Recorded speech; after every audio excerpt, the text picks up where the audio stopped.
आज इस ऐतिहासिक कॉन्स्टिट्यूशन क्लब में आयोजित मिशन 85 के अंतर्गत कार्यक्रम में भाग ले रहे, विशेष रूप से आज के कार्यक्रम की अध्यक्षता कर रहे हमारे साथ में मंत्रिमंडल में मंत्री रहे, पूर्व में सांसद रहे सम्मानित लालमणि प्रसाद जी, हम सबके बीच उपस्थित सम्मानित पूज्य भंते सुमित रत्न जी एवं पूर्व में IAS अधिकारी रहे सम्मानित कमल किशोर कठेरिया जी, अभी आपको संबोधित कर रहे थे हमारे पुराने साथी डॉक्टर SN गौतम जी, साथ ही साथ हम सबके बीच उपस्थित जीवनी के प्रोफेसर डॉक्टर महेंद्र प्रताप राणा जी, यहाँ पर उपस्थित हस्तिनापुर से विधानसभा के प्रत्याशी रहे हिमांशु सिद्धार्थ जी, भाई इंजीनियर देवेंद्र कुमार जी, भाई इंदल मौर्य जी, नौजवान साथी बहुत ही कर्मठ समाज सेवी अजय मौर्य जी, कार्यक्रम के मुख्य आयोजक और संचालन कर रहे हमारे सम्मानित साथी विनोद जी, और साथ ही साथ हम सबके बीच में उपस्थित सम्मानित साथी देवेश श्रीवास्तव जी, पूर्व में चेयरमैन रहे महाकार सैनी जी, आपके बीच में शुरुआती दौर में ही बोल चुकी हैं सम्मानित राजबाला सैनी जी, हमारे नौजवान साथी भाई पंकज सैनी जी, सुरेंद्र मौर्य जी, हरिराम कुशवाहा जी, हमारे बहुत ही कर्मठ समाज सेवी GD दिवाकर जी, भाई NB सिंह जी, यहाँ पर उपस्थित सभी हमारे सम्मानित साथियों, भाइयों, बहनों, नौजवान साथियों, पत्रकार बंधुओं, जैसा कि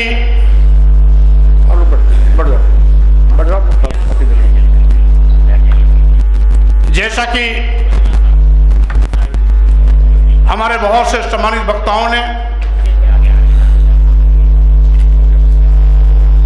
अपनी बातें विस्तार से रखी हैं, हमारी कोशिश होगी कि हम उसकी पुनरावृत्ति न करें।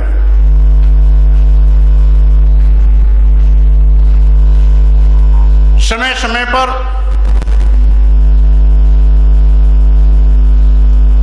वैचारिक आंदोलन होते रहे हैं।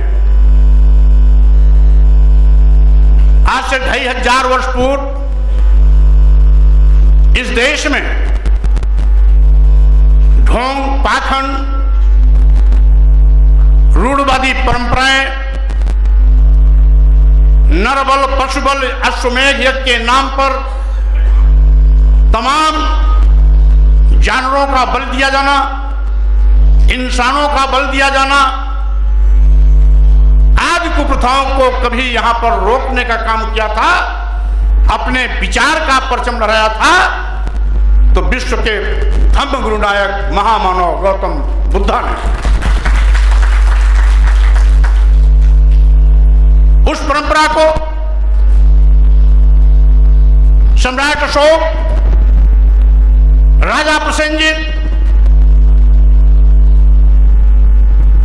कनिक वंश के राजाओं के साथ साथ महाराजा हर्षवर्धन ने भी समय समय पर ईश्वर शक्ति प्रदान की। एक समय आया जब इस देश में फिर से ढोंग, ढकोसले, पाखंड चरम पर बढ़ गए।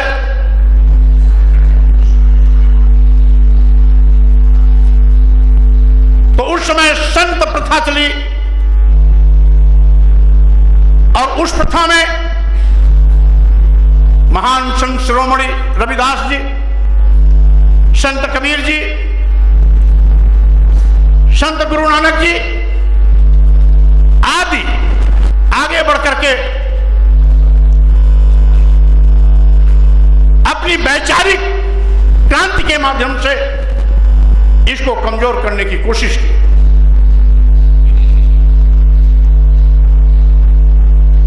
आधुनिक भारत में हमारे तमाम सामाजिक परिवर्तन के महानायकों ने जब देखा कि एक वर्ग विशेष को ही पढ़ने लिखने का अधिकार है, सभी समाज की महिलाओं को शिक्षा से वंचित किया जा रहा है, क्षत्रिय को भी स्कूली पढ़ाई लिखाई का अधिकार नहीं था, वो केवल हथियार चलाने की शिक्षा ले सकता था, और तथाकथित इनके चातुर्वर्ण का जो शूद्र वर्ग था उसको तो शिक्षा कतई न दिए जाने की व्यवस्था थी। तो ऐसी हालात में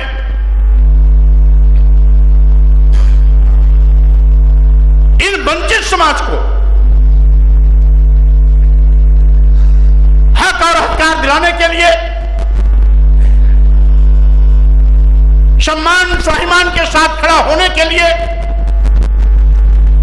शिक्षा से जोड़ने के लिए एक लंबा अभियान चला। सामाजिक परिवर्तन के महानायक ज्योतिबा फुले जी, छत्रपति साहू जी महाराज, बाबा साहब डॉक्टर भीमराव अंबेडकर, पेरियार रामास्वामी नायकर दानाना गुरु, संत गाडगे आदि तमाम महापुरुषों ने इस कड़ी को फिर से जीवंत बनाया। बीच में ठहराव आया, एक दूसरा सामाजिक परिवर्तन का महानायक पैदा हुआ मानवर कांशीराम जी के रूप में, और जिसने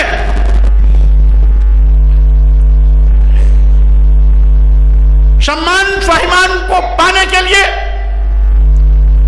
राजनीतिक सत्ता हथियाने का मंत्र बताया, जिसकी जितनी संख्या बारी उसकी इतनी भागीदारी के माध्यम से इस बहुजन समाज को हुक्मरान बना करके अपनी ताकत का एहसास कराया। आज मानवर कांशीराम जी के निर्वाण प्राप्त करने के बाद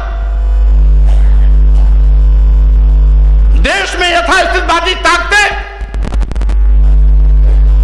फिर से अपना जातीय कहर बर्पा करने लगी थी।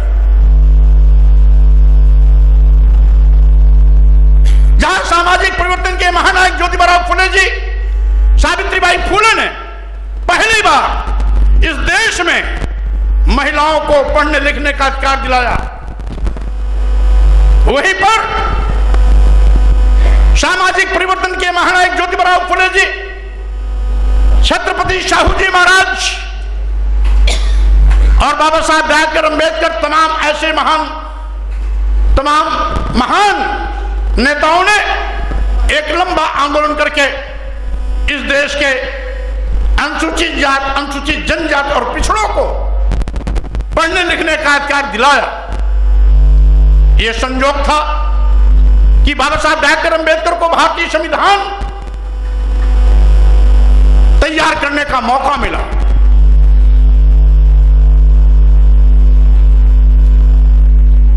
संविदा कमेटी के अध्यक्ष होने के नाते बाबा साहब डॉक्टर अंबेडकर ने बिना किसी द्वेष भावना से, बिना किसी ईर्ष्या से सबको समान अधिकार देते हुए उन वर्गों को भी जो लंबे अरसे तक धन, धरती, शिक्षा, सम्मान से वंचित थे, उनको भी धन, धरती, शिक्षा, सम्मान के साथ खड़ा होने का अवसर दिया। आज हमने देखा संविधान की शपथ लेने वाले, संवैधानिक पदों पर बैठे हुए लोग आज संविधान का कत्लेआम करने पर उतारू। अनुसूचित जात, अनुसूचित जनजाति और पिछड़े वर्गों को संविधान प्रदत्त आरक्षण एक एक कर ये खत्म करते जा रहे हैं। जातवादी ताकतें फिर से सिर उठा के खड़ी। जब भारतीय संविधान अनुच्छेद 15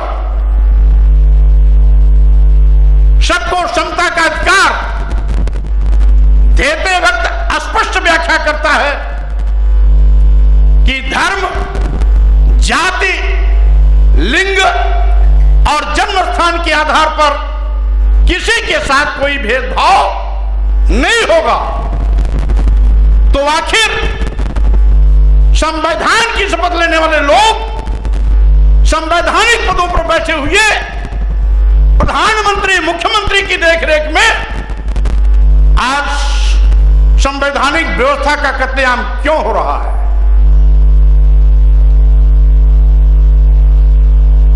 मेरी मान्यता है धर्म मानव सम्मान और मानवता के सशक्तिकरण के लिए होता है। यही कारण है पूरे विश्व में भारत की पहचान बुद्ध से होती है, क्योंकि वो एक ऐसे पहले महापुरुष थे जिन्होंने पूरी दुनिया को मानवता का पाठ पढ़ाया था, मानव मानव एक समान का संदेश दिया था। इसीलिए भारत भूमि पर पैदा होने के बावजूद भी बुद्ध दुनिया के 49 देशों में पूजे जाते हैं। यही नहीं, उनके मानने वालों की संख्या निरंतर बढ़ रही। रूस जो 100% कम्युनिस्ट था, आज 40% लोग वहां भी बुद्ध के अनुयायी हो गए।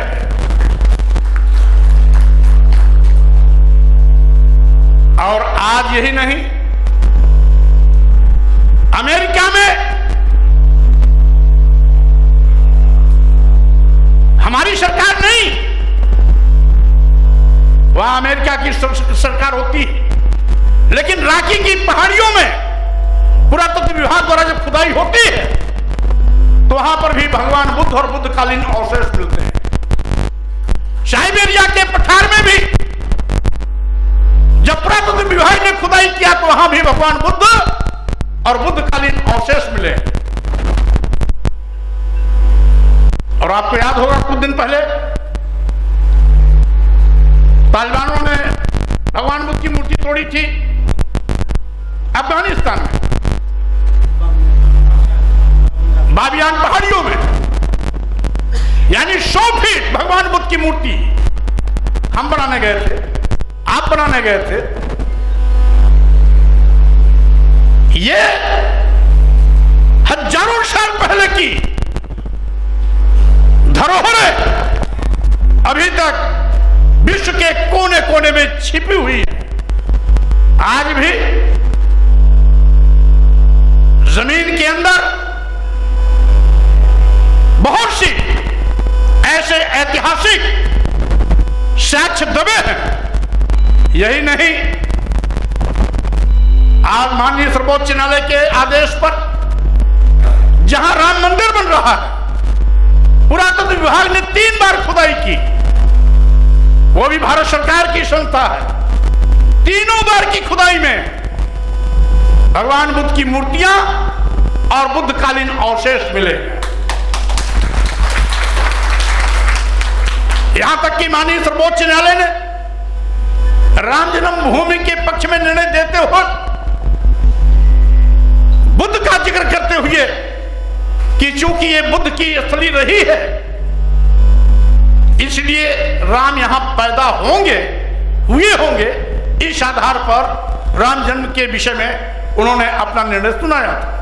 आधार उसमें भी बुद्धकालीन अवशेष और बुद्ध ही दिखाया गया है। आज दुनिया के तमाम देशों का राष्ट्र धर्म बौद्ध धर्म है। क्यों? आप कहते हो पहले तो तथाकथित हिंदू धर्म जिसमें हम सब पैदा हुए और जिसमें पैदा होने की पीड़ा भारतीय संविधान निर्माता परम पूज्य बाबा साहब डॉक्टर अंबेडकर ने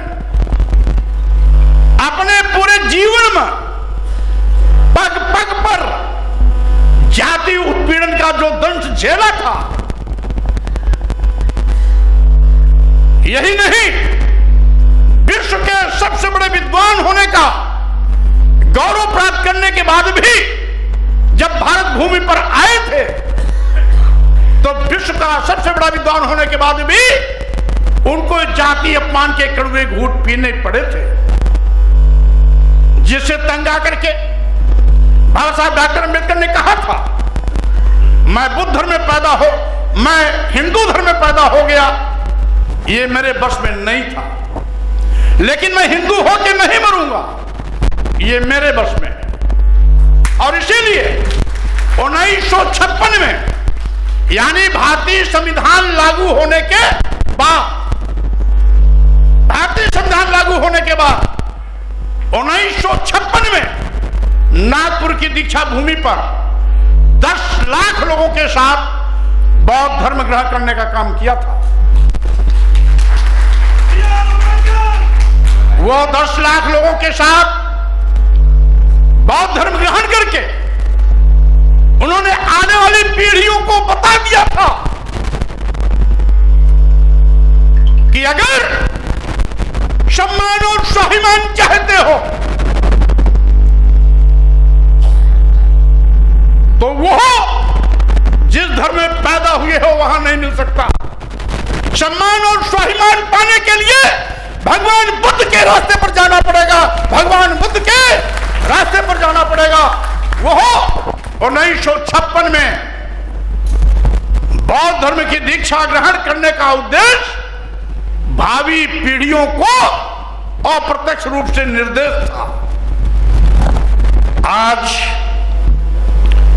हमने तो बहुत छोटी सी बात की थी कि जब भारतीय संविधान सबको बराबर का दर्जा देता है तो आज भी धर्म की आड़ में इस देश की महिलाओं को, समूचे शूद्र समाज को आखिर मारने, पीटने, प्रताड़ित करने की बात क्यों की जाती है? एक और माननीय प्रधानमंत्री जी महिला सशक्तिकरण अभियान चला रहे हैं। नवरात्र के महीने में, नवरात्र के समय में हमारे हिंदू धर्म के तमाम तथा कथित लोग नारी शक्ति की पूजा देवियों के रूप में करते हैं। जब नारी शक्ति की पूजा देवियों के रूप में हम करते हैं, सरकार महिला सशक्तिकरण अभियान चलाती, तो आखिर महिलाओं को प्रताड़ित और अपमानित करने की बात क्यों? यानी देश की आधी आबादी महिला को आज भी अगर प्रताड़ित और अपमानित करने की बात की जाती है तो हम समझते हैं ये धर्म नहीं है, ये अधर्म है, अन्याय है, जुल्म है, जाति है, अत्याचार है। कभी भी धर्म किसी को अपमान करना नहीं सिखाता, किसी को प्रताड़ित करने की बात धर्म नहीं कहता, गाली देना धर्म नहीं है, नीच कहना धर्म नहीं है, ये सब अधर्म है। और इसीलिए मैं कहना चाहता हूं कि आज भी जब सबको बराबर का अधिकार है तो धर्म के नाम पर आप कैसे गाली दे सकते हो कि जय बड़ाधम तेली कुम्हारा सुपच किरात कोल कलवारा। जाति सूचक शब्दों का प्रयोग करके आप किसी को नीच कैसे कह सकते हो? और इत्तेफाक से ये जो जातियों का नाम ले रहे हो, ये ईसाई नहीं है, ये मुसलमान नहीं है, ये कोई यहूदी नहीं है, ये सब हिंदू धर्म के मानने वाले लोग ही हैं। क्या ऐसा भी कोई धर्म देखा जो अपने ही धर्म को मानने वाले को नीच कहे, अधम कहे? और यही नहीं, जहां देवियों की पूजा नारी शक्ति के रूप में होती हो, वहां महिलाओं को मारने पीटने की बात की जाती हो। ढोल गंवार सूद पशु नारी शकल ताड़ना के अधिकारी, यानी पूरा का पूरा शुद्ध समाज, पूरा का पूरा नारी समाज ये प्रताड़ित किए जाने के पात्र हैं, मारे पीटे जाने के पात्र हैं। हिंदू धर्म के ठेकेदारों, हमने आपको गाली नहीं दिया, हमने आपको अपमानित भी नहीं किया, हमने आपको चोर और लंपट भी नहीं कहा। हमने तो केवल निवेदन किया कि धर्म की आड़ में जाति सूचक शब्दों का प्रयोग कर गाली देना बंद कर दो। हमने तो केवल यह निवेदन किया कि देश की महिलाओं को, जिसकी देवियों के रूप में हमारी संस्कृति और भारत भूमि पर पूजा होता है, यत्र नार्यस्तु पूजन्ते रमन्ते तत्र देवता, जहां ये सूक्ति चलती हो वहां पर महिलाओं का अपमान धर्म के नाम पर करना बंद कर दो। और यही नहीं, पूरे शुद्ध समाज को, यानी आधी आबादी महिलाओं की, पूरा महिला समाज, शुद्ध समाज को जोड़ लीजिए तो उसमें आदिवासी, दलित और पिछड़ा सब शामिल हो गए। यानी मिलिंद जी, अब बात केवल 85 तक नहीं पहुंची है, महिलाओं को शामिल करने के बाद अब बात 97 बनाम 30% हो गई है। अब तो महिलाओं की भी लड़ाई हमको लड़नी पड़ेगी, वो किसी वर्ग की महिला हो, ब्राह्मण समाज की हो, क्षत्रिय समाज की हो, वैश्य समाज की हो, शूद्र समाज की हो। इनके धर्म में सभी महिलाओं को अपमानित किया गया है। तो ये अपमानित होने वालों को भी हम अपनी जमात की लड़ाई के साथ इनके भी सम्मान की लड़ाई लड़ने का काम करेंगे। और साथ ही साथ मैं ये भी कहना चाहता हूं साथियों, हमने तो केवल बात किया ना कि भाई संशोधित कर लो, और नहीं तो सरकार से कहा इसको प्रतिबंधित कर दो।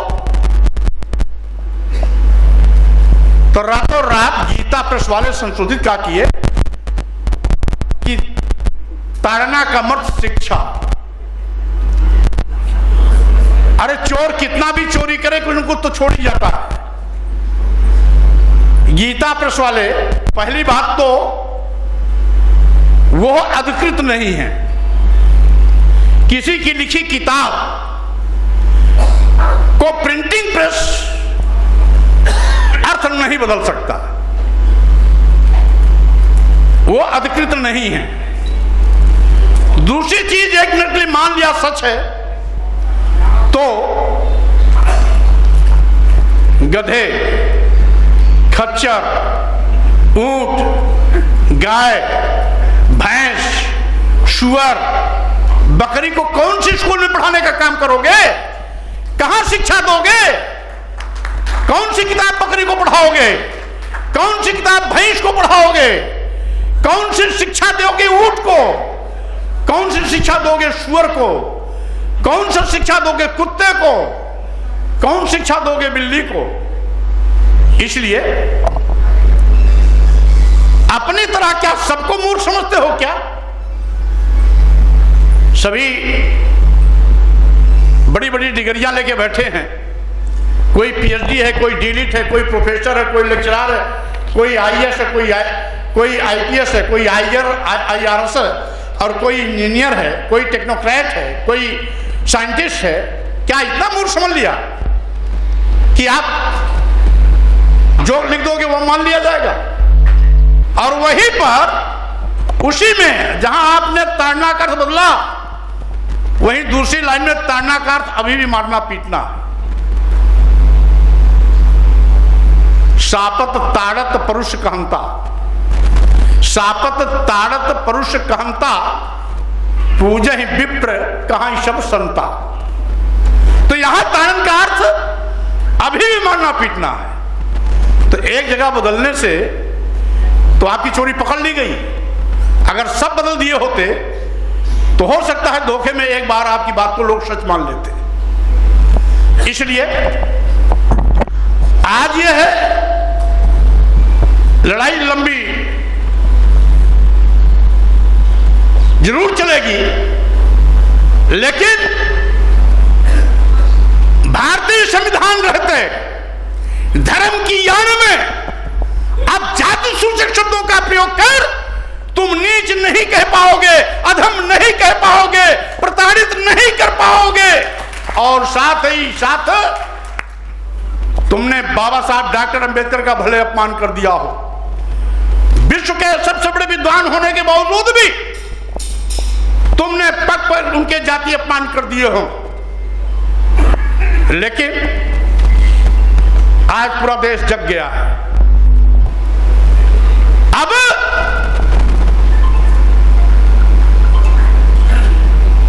पूजे ही विप्र सकल गुणहीना, इतना तक तो गनीमत भाई, तुम अपने को पुजवाते, किसको क्या आपत्ति? आप पुजवा लेते, किसी कोई आपत्ति नहीं थी। सकल गुणहीना, कहीं कहीं यार शील गुणहीना, यानी शील गुण दोनों से हीन हो, चोर हो, लंपट हो, व्यभिचारी, दुराचारी, देशद्रोही, राष्ट्रद्रोही, कुछ भी हो, इनकी भाषा में अगर वो विप्र है तो उसका सम्मान करो। इस पर भी हमको एतराज नहीं था। लेकिन आगे क्या लिख दिया कि पूजन शूद्र गुण ज्ञान न प्रवीणा, कितना भी गुणी हो, कितना भी ज्ञानी हो, ज्ञान में प्रवीण हो, फिर भी उसका सम्मान मत करो। यह अन्याय भारतीय संविधान के रहते नहीं चलेगा। माननीय प्रधानमंत्री जी, आप भी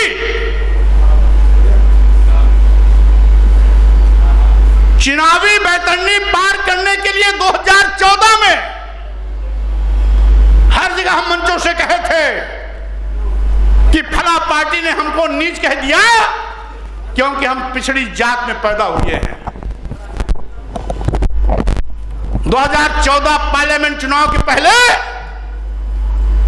आपने खूब रोना रोया था कि मैं पिछड़ी जात में पैदा हुआ हूं, इसलिए फला पार्टी के नेता ने हमको नीच कह दिया।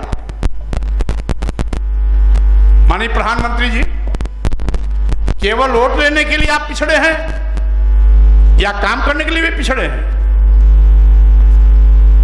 वोट लेने के लिए तो पिछड़े बन जाते हैं, लेकिन जब लिटरल एंट्री के नाम पर 340 आईएएस बनते हैं तो उन 340 आईएएस में एक भी शेड्यूल कास्ट, एक भी शेड्यूल ट्राइब्स, एक भी बैकवर्ड क्लास का व्यक्ति नहीं है। हम कैसे मान रहे आप पिछड़ी जात के हैं? इसका मतलब है आप पैदाइशी पिछड़े नहीं हो, आप मुख्यमंत्री बनने के बाद पिछड़ी जात में शामिल कराए हो राजनीतिक लाभ लेने के लिए। इसीलिए आपने पिछड़ों को 340 आईएएस में कोई स्थान नहीं दिया। एक भी दलित नहीं, एक भी आदिवासी नहीं, एक भी पिछड़ा नहीं। आपका तो असली चेहरा अब जनता के सामने आ रहा है। यही नहीं, आप अगर पिछड़े होते तो आरक्षण पर हमला नहीं होता। अनुसूचित जात, अनुसूचित जनजात, पिछड़ों का आरक्षण ये लगभग 49% है। उत्तर प्रदेश के कई सरकारी नौकरियों में जो लोक सेवा आयोग को सरकार का ज्ञापन गया है, तीनों के आरक्षण का हिस्सा कहीं 11%, कहीं 17%, जबकि होना चाहिए 49%, लेकिन आ रहा है कहीं 17%, कहीं 11%। यह क्या है? अंधा बाटे रेवड़ी, अपन अपन का दे। और माननीय मोदी जी, आप तो बहुत बड़ी कुर्सी पर बैठे हैं, प्रधानमंत्री की कुर्सी पर बैठे हैं, पिछड़ों का रोना रोते हैं, लेकिन वोट के लिए तो आदिवासियों के बीच में आदिवासी बन जाएंगे, दलितों के बीच में दलित बन जाएंगे, पिछड़ों के बीच में पिछड़े बन जाएंगे, लेकिन हिस्सेदारी में, जब हिस्सेदारी की बात आती है तो आदिवासी भी नदारद, दलित भी नदारद, पिछड़ा भी नदारद। आखिर ऐसा क्यों? साथियों, मैं आपको कहना चाहता हूं, मैं मानवर कांशी राम जी के स्कूल से निकला हुआ विद्यार्थी हूं। हमने बाबा साहब डॉक्टर अंबेडकर को नहीं देखा, हमने ज्योतिबा फुले जी को नहीं देखा, हमने पेरियार रामास्वामी नायकर नारायण गुरु को नहीं देखा, हमने सावित्रीबाई फुले जी को नहीं देखा, हमने छत्रपति साहू जी महाराज को नहीं देखा, लेकिन मानवर कांशीराम जी के साथ काम करने का मौका मिला है। और शुरुआती दौर से सामाजिक परिवर्तन का जब आंदोलन चला, तो मैं मानवर कांशीराम की पहली बैठक में इलाहाबाद में जब 7 लोगों की बैठक हुई थी, तो उसमें मैं भी शामिल था। इसलिए अब आप इतना नादान भर समझ लेना कि हम धर्म की परिभाषा नहीं समझते। बहुत समझते हैं, इसीलिए आपके पाप का पर्दा, आप जो पाप करते हो उससे हम पर्दा उठा रहे हैं। धर्म के नाम पर जो नीच अधम होने का सर्टिफिकेट देते हो, आदिवासी दलित पिछड़ा कितना भी पढ़ करके विद्वान क्यों न हो जाए, विश्वविद्यालय का प्रोफेसर क्यों न हो जाए, वाइस चांसलर क्यों न हो जाए, आईएएस आईपीएस क्यों न हो जाए, वैज्ञानिक डॉक्टर क्यों न हो जाए, लेकिन उसका सम्मान आप नहीं करोगे, क्योंकि वो आपके वर्ण के मुताबिक ब्राह्मण समाज में नहीं पैदा हुआ। और यही तो कारण है कि दुनिया का सबसे बड़े विद्वान होने का गौरव प्राप्त करने के बावजूद भी बाबा साहब डॉक्टर अंबेडकर को अपनी ही भारत भूमि पर कदम कदम पर अपमानित होना पड़ा। इसलिए साथियों, आज मैं आपसे निवेदन करना चाहता हूं, हमें इस बात की खुशी है कि इस बार अंतरराष्ट्रीय स्तर पर 22 जनवरी से चर्चा शुरू हुआ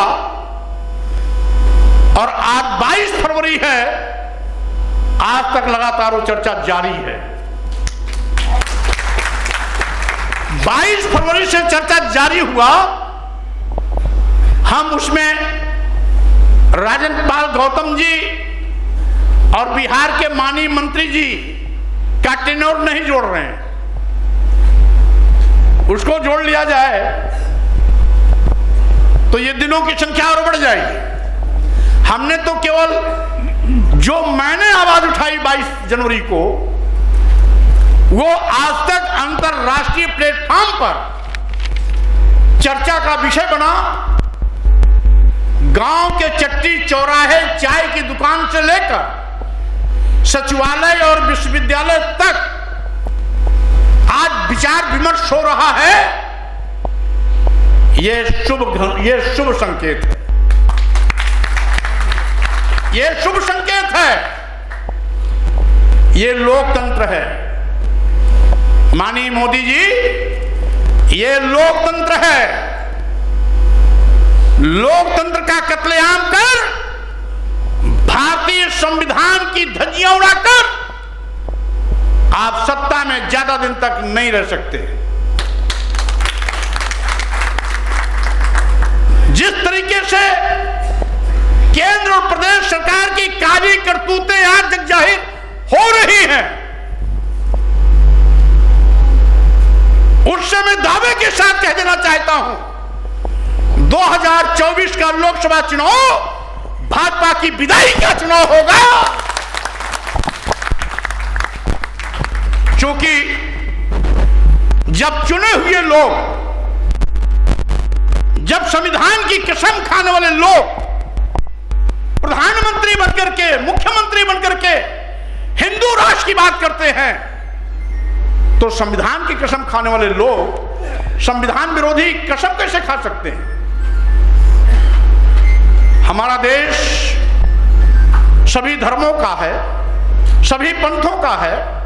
भारतीय संविधान सभी धर्म और पंथ को बराबर सम्मान देता है। यह जितना हिंदुओं का है, उतना ही मुसलमानों का भी है, उतना ही ईसाइयों का भी है, उतना ही सिखों का भी है, उतना ही बौद्धों का भी है, उतना ही जैनियों का भी है। यह देश सबका है। सबके बाप दादा पुरखों का इस देश की आजादी में खून बहा है। सभी के सपने थे कि हमारा देश आजाद होगा, हमारा अपना कानून होगा, हमारा अपना संविधान होगा, हमारा अपना झंडा होगा, हम संपूर्ण राष्ट्र के नागरिक होंगे, हम खुशहाली के दौर से गुजरेंगे, समता का भाव होगा और एक साथ हाथ जोड़कर, हाथ मिलाकर के सब आगे बढ़ेंगे। लेकिन सत्ता में बैठे हुए लोग आज हाथ मिला के चलने की बात तो दूर, वो तो संविधान से खिलवाड़ करने की सोच रहे हैं। सरकार ने तो अपना चरित्र बदल दिया।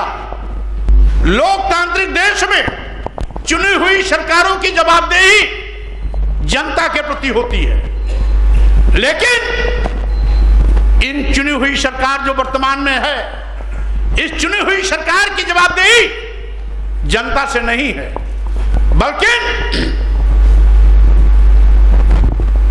उंगलियों पर गिने जाने वाले एक दो उद्योगपतियों के हाथ, एक दो उद्योगपतियों के प्रति है। आज पूरे देश में नौजवान बेरोजगारी की त्रासदी झेल रहा है।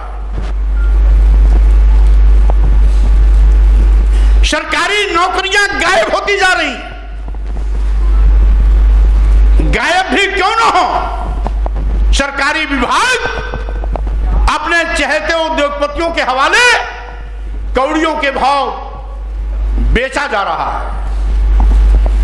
देश के सारे बंदरगाह बेच दिए गए, एयरपोर्ट बेच दिया गया, एयर इंडिया बेच दिया गया, रेलवे स्टेशन बेच दिए गए, कई दर्जन ट्रेनें बेच दी गई, LIC बेच दिया गया, यहां तक कि बैंक भी इन पर मेहरबान है।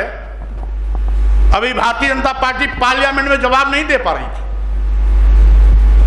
आंख दिखा करके विपक्ष की आवाज को दबाने की कोशिश कर रही थी। लेकिन माननीय मोदी जी, अब तो देश की जनता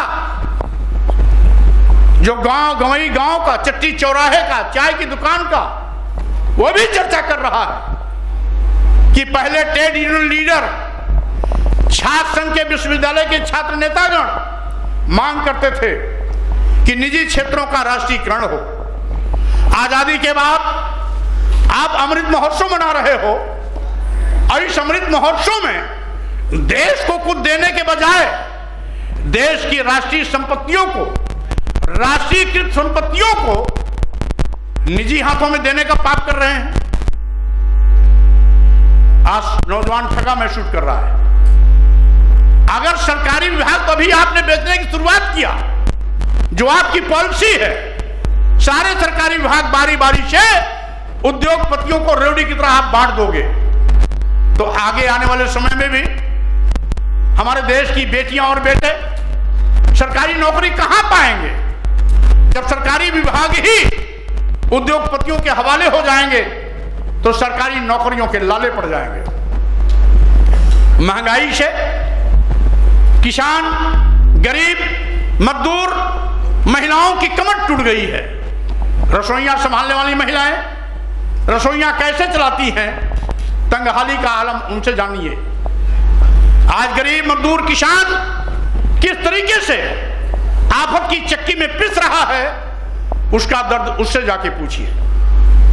विकास काम ठप हैं। जीएसटी लघु एवं मध्यम व्यापारियों के लूट और शोषण का माध्यम बन गया है। आज सरकारी प्रतिष्ठान बेचे जा रहे हैं। संविधान के द्वारा दिया गया अधिकार खत्म किया जा रहा है। आरक्षण का गला घोटा जा रहा है। और इसीलिए मैंने ठान लिया है कि हमने अगर कदम बढ़ाया है 97% लोगों के सम्मान और स्वाभिमान का, तो यह कदम न रुकने वाला है, न पीछे हटने वाला है, आगे बढ़ता रहेगा। जब तक 97% लोगों के सम्मान और स्वाभिमान का परचम नहीं लहरा दिया जाएगा, तब तक ये अभियान चलता रहेगा, चलता रहेगा, चलता रहेगा। यहां मैं ये भी कहना चाहूंगा, इस बार बुद्धिजीवी वर्ग भी भले ही अपने नकारात्मकता के साथ मैदान में उतरा, लेकिन बहस में वो भी सहभागीदार बना। लेकिन ये भी हमें खुशी है कि लड़ाई एक तरफ 3% वाले लोग जो धर्म के नाम पर गाली देते रहे, धर्म के नाम पर नीच कहते रहे, धर्म के नाम पर अधम कहते रहे, धर्म के नाम पर महिलाओं और सूद समाज को अपमानित प्रताड़ित करते रहे, और धर्म के नाम पर एक वर्ग विशेष को सम्मान न देने की बात करते रहे, एक और वो 3% है। और दूसरी तरफ 97% वो लोग हैं जो धर्म के नाम पर लूटे जाते रहे, धर्म के नाम पर नीच अधम कहे जाते रहे, धर्म के नाम प्रताड़ित अपमानित किए जाते रहे, धर्म के नाम पर शोषण होता रहा, और धर्म के नाम पर चढ़ावा चढ़ाते रहे, गाली देने वालों को मालपुआ हलवा खिलाते रहे। और इसीलिए सारी चाबी आपके हाथ में है। आप चढ़ावा देना बंद कर दोगे, इनकी तोंद पचक जाएगी, सारी मोटापा खत्म हो जाएगी, सारी चर्बी गायब हो जाएगी। इसीलिए आज हमें यह भी खुशी है कि इस बार एक बहुत बड़ा महापर्व अभी गया, बीता एक हफ्ते के अंदर। इस बार न ऊपर से कोई हेलीकॉप्टर फूल बरसाया, ना कोई विशेष व्यवस्था हुई, और भीड़ भी 60% घट गई, मात्र 40% रही जो सड़क पर कांवरियों के रूप में चला करते थे। इस बार किसी ने देखा होगा तो भीड़ गायब हो गई। यह विचार विमर्श का नतीजा रहा। हम मीडिया के साथियों को भी बहुत धन्यवाद देना चाहते हैं कि उन्होंने इस विषय को इतनी प्राथमिकता से उठाया जितनी प्राथमिकता से उठाना चाहिए था। महिलाओं को सम्मान दिलाने के लिए और इस देश को, देश के वंचितों को नीच अधम अपमानित प्रताड़ित किए जाने से बचाने के लिए उन्होंने इस मुद्दे को बड़ी बरीता के साथ उठाया, प्राथमिकता के साथ उठाया। इसलिए मैं उनको भी धन्यवाद देता हूं। अभी 4 दिन पहले मैं महाराष्ट्र के कार्यक्रम में गया था, क्योंकि इधर हाउस भी चल रहा है, कार्यक्रम तो बहुत देशों प्रदेशों के मांगे जा रहे हैं, मैं नहीं दे पा रहा हूं।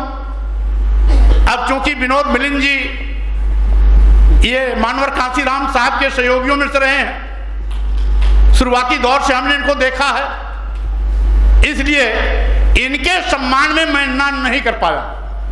जबकि आज बजट प्रस्तुत होना था, मुझे हाउस में रहना चाहिए था, लेकिन मिलिंद जी की बात को मैं काट नहीं पाया, इसलिए आपके बीच में दौड़ा चला आया। तो साथियों, मैं विशेष रूप से मिलिंद जी और इनके आयोजक साथियों को बहुत धन्यवाद देता हूं, जो इन्होंने जल्दी जल्दी में इस ऐतिहासिक कॉन्स्टिट्यूशन क्लब में कार्यक्रम बुला करके आप सबसे मिलने जुलने का अवसर दिया। हमें खुशी है कि इस अभियान में आप सभी मजबूती से खड़े हैं। तमिलनाडु से अभी एक हफ्ते पहले टीम आई थी, यानी जिस दिन हमको महाराष्ट्र जाना था उसी दिन तमिलनाडु की भी टीम आई थी। महाराष्ट्र ये भोपाल में भी आयोजन वाले हमें आमंत्रित किए थे, क्योंकि उस दिन मेरा कार्यक्रम लगा था, मैं जा नहीं पाया। तो हर जगह से जो आवाज आ रही है, हमें लगा कि एक स्वामी प्रसाद मौर्य नहीं बोल रहे हैं, इस देश का हर नौजवान स्वामी प्रसाद मौर्य बनकर के बोल रहा है। जब देश का हर नौजवान स्वामी प्रसाद मौर्य बन के बोल रहा है, तो स्वाभाविक रूप से हमारा काम आसान हो गया है। सबकी ताकत मिलकर बड़ी ताकत हो जाएगी, और साथ ही साथ इनको आपत्तिजनक शब्दों को हटाना ही पड़ेगा। नहीं हटाएंगे तो प्रतिबंधित करने के लिए मजबूर किया जाएगा, और अगर उसके बावजूद भी बेशर्मी पे आ जाते हैं, तो जब भी सरकार में आएंगे हम इसको प्रतिबंधित अवश्य कराएंगे। भारतीय संविधान के रहते धर्म, जात, लिंग, जन्मस्थान के आधार पर किसी के साथ भेदभाव नहीं होने देंगे। इस संकल्प के साथ इस अभियान को आप सब आगे बढ़ाते रहें, मेरी शुभकामनाएं हैं। हम भी आपके साथ खड़े रहेंगे, डटे रहेंगे, और साथ ही साथ सम्मान स्वाभिमान की बात चलाई है, तो सम्मान और स्वाभिमान का परचम लहरा के रहेंगे। इन्हीं शब्दों के साथ आप सभी को धन्यवाद देते हुए अपनी बात पर विराम देता हूं। जय भीम, जय भारत, नमो बुद्धाय।